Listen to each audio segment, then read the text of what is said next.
Bom dia, hoje 27 de setembro de 2021 é a aula inaugural do nosso projeto de educação continuada, atividades complementares, objetivando desenvolver, como falei, um projeto de educação continuada na formação de árbitros em direito processual. Árbitros. Pessoas que, formando ou fazendo parte de um colegiado, que pode ser uma corte arbitral, pode ser um árbitro ad hoc, pode ser convocado por terceiros interessados, nomeado, tomando posse dentro dos autos de um procedimento, exercer a atividade de arbitragem de forma a julgar litígios ou homologar acordos preventivos e, evidentemente, evitar litígios.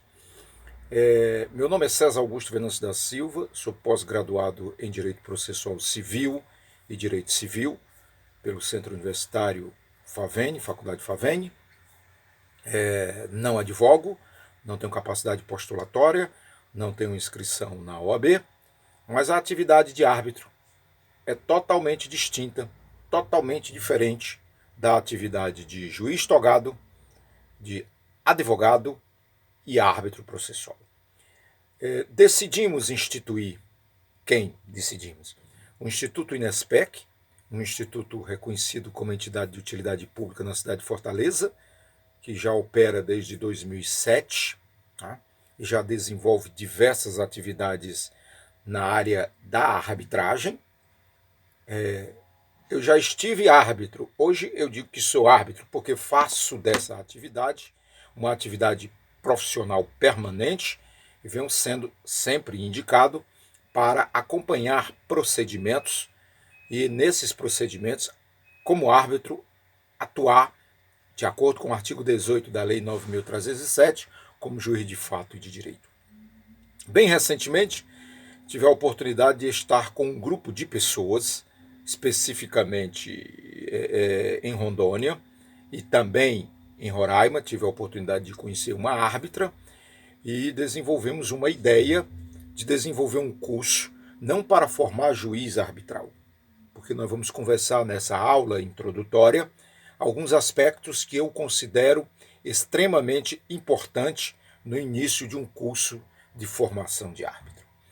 O artigo 171 do Código Penal Brasileiro, desculpe, que define o crime de estelionato, diz que induzir alguém a erro, sabendo que algo não corresponde à verdade, mas mantendo aquela pessoa em erro para ter aí um complemento, ou vamos assim dizer, se locupletar, ou ter algum benefício pessoal, mantendo a pessoa enganada, é crime de estelionato.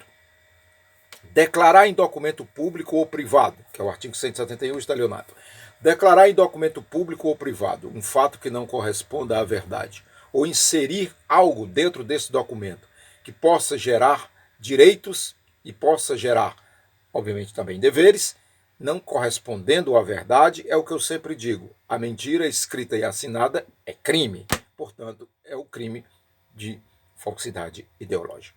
São duas figuras distintas que, logo aqui nessa aula introdutória, nós temos que falar e descrever, porque o colega aluno que está aí no outro lado, que é voluntário nesse curso, que participa porque gosta da arbitragem, que não vai ser juiz arbitral, que não vai ser membro de nenhuma corte, mas tornar-se-á árbitro, porque a lei permite, a Lei 9.307 e a 3.129, que nós vamos ter a oportunidade de falar ao longo desse curso com mais de 100 horas aulas, são 120 horas aulas especificamente, aula teórica, aula prática, jurisprudência, direito comparado, e vou adotar 3 dos meus livros que escrevi ao longo de 2007 até o ano de 2021, envolvendo a questão da arbitragem.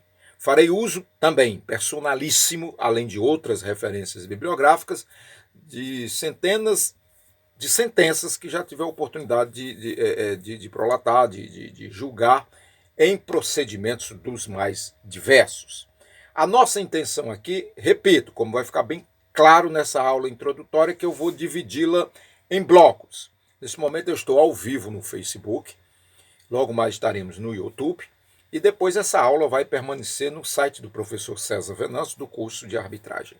Temos que, como falei, justamente porque durante toda a preparação do curso em questão, do curso de formação de árbitro em direito processual, a nossa grande preocupação foi excluir do desejo e dos sentimentos dos colegas que vão participar desse curso da ideia de se autoproclamar juiz.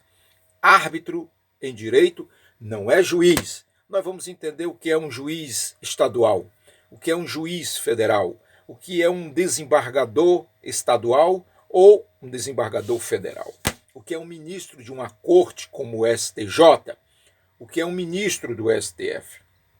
As ligações da arbitragem com o direito constitucional, a constitucionalidade da arbitragem brasileira, a constitucionalidade das decisões tomadas aqui no Brasil em procedimentos arbitrais para que tenha validade nos 94 países que têm leis da arbitragem. Também estou concluindo mais um livro, e nesse livro eu trago as legislações, as leis dos mais diversos países pelo mundo, no universo de mais de 90, onde tem especificamente a legislação que regula a arbitragem. Na Alemanha, na Itália, na França, nos Estados Unidos, em países que talvez muitos dos colegas aqui nunca ouviram falar, mas que têm essa legislação. Então nós vamos dividir nossas aulas em blocos de 10 minutos, a pedido até mesmo dos colegas da coordenação da TV Inespec, porque nós teremos um canal específico da arbitragem, onde também traremos daquelas imagens que estão publicamente publicitadas, que têm publicidade, que estão divulgadas lá no YouTube, para que as pessoas possam também conhecer outras correntes de pensamento. Traremos também a fala de ministros do Supremo Tribunal Federal em relação à legalidade, à constitucionalidade da arbitragem brasileira. Também as mais recentes decisões do Superior Tribunal de Justiça, do STJ, que dá à arbitragem uma jurisdição. Vamos discutir também muitos pontos que me foram trazidos aqui por diversos colegas, porque hoje eu não tenho projeção nacional, não quero ter essa arrogância, mas conheço muita gente em todo o Brasil e muitas vezes sou convidado pelos colegas para opinar, muitas vezes para dar uma contribuição na discussão de uma ideia de um processo arbitral. Aconteceu agora bem recentemente num processo em Roraima. Né? Também essas decisões do Superior Tribunal de Justiça trazem à baila, trazem para o conhecimento público o reconhecimento da decisão do árbitro, com força, inclusive, de título judicial. Também a questão dos conflitos de competência, competências estas, né, que muitas vezes, e vem acontecendo muito, como falei anteriormente, recebi muitas reclamações de colegas, manifestos de colegas que muitas vezes estavam dentro de uma arbitragem, chega um juiz de primeiro grau com uma liminar e manda suspender e acabou-se. Em total inobservância à Lei 13.129, e o Superior Tribunal de Justiça já decidiu que o árbitro, como juiz de fato e de direito, tem a primazia quando recebe o processo arbitral. Então, a ideia desse curso não é formar juízes arbitrais, até porque juiz arbitral não existe. Não existe o cargo de juiz arbitral, não existe a função de juiz arbitral. O que existe, na verdade, é qualquer pessoa, qualquer cidadão, de acordo com a Lei 9.307, que tenha a confiança no árbitro, que entenda que ele é competente, que entenda que ele está preparado para julgar o processo, ele pode ser designado, ele pode ser nomeado pelas partes em um compromisso arbitral, em uma cláusula arbitral, e daí tornar-se árbitro. E estando ele dentro do processo, estando ele árbitro dentro do processo, ele é juiz de fato e de direito, como diz o artigo 18 da Lei 9.307. De outro lado, a lei traz para o árbitro, no exercício da sua função, para fins da lei penal, a qualificação de servidor público temporário. Em outras palavras, quando o árbitro entra no processo, ele não foi nomeado para ser, abre aspas, advogado das partes, porque ele não advoga, que é uma outra coisa que nós vamos discutir também no curso, a diferença entre advogado e árbitro. O árbitro necessariamente não é obrigado a ser advogado, mas ele pode ser advogado. Só que quando ele estiver na arbitragem, ele não é advogado, ele é árbitro. Inclusive, o Conselho Federal da Ordem dos Advogados do Brasil, os tribunais de éticas em todo o país, nas ordens regionais ou nas OABs nos estados, já decidiram, através de instruções normativas, que a advocacia é uma coisa, a arbitragem é outra. Escritório de advocacia não pode estar dentro da Câmara de Arbitragem. Não pode, por exemplo, e isso o Conselho Nacional de Justiça vem de forma criteriosa reprimindo as demandas que vão para cortes que não são legitimadas, não são legítimas, se organizam legalmente, mas não são legítimas. Já tem notícias, inclusive em inquéritos policiais federais, no passado, tá? Porque está surgindo, e eu me considero parte desse surgimento, grupos de pessoas que querem dar à arbitragem uma alternativa para a solução de conflitos, porque nós temos a conciliação de grande importância e grande valor moral e também jurídico, nós temos a mediação também de grande valor moral e jurídico, inclusive promovido judicialmente e extrajudicialmente. Eu já participei de dezenas de conciliações, de mediações, mas dou maior ênfase à arbitragem, porque, diferentemente da conciliação e da mediação, a arbitragem é um julgamento.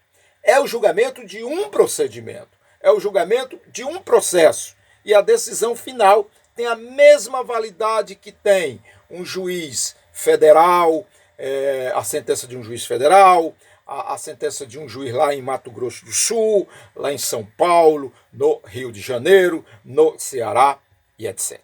E se o colega que está aí a me ouvir nesse momento, tá, decidir pesquisar, é só colocar o meu nome em particular. Eu digo sempre o nosso nome, né, porque quando eu falo, eu tento falar dentro da atividade da arbitragem como árbitro. E evito, estudo para evitar que de repente eu me depare com uma pessoa extremamente preparada em matéria de arbitragem e venha a uma vamos dizer assim, a um contraditório, mas um contraditório onde ele demonstre que eu estou errado e ele está doutrinariamente falando, correto. Então eu estudo para que eu possa falar a mesma linguagem do colega árbitro que está aí no outro lado. Então, essa é a nossa aula introdutória, é o nosso primeiro bloco. Hoje, segunda-feira, 27 de setembro de 2021, são 7 horas e 49 minutos, e daqui a pouco eu volto no segundo bloco. Obrigado.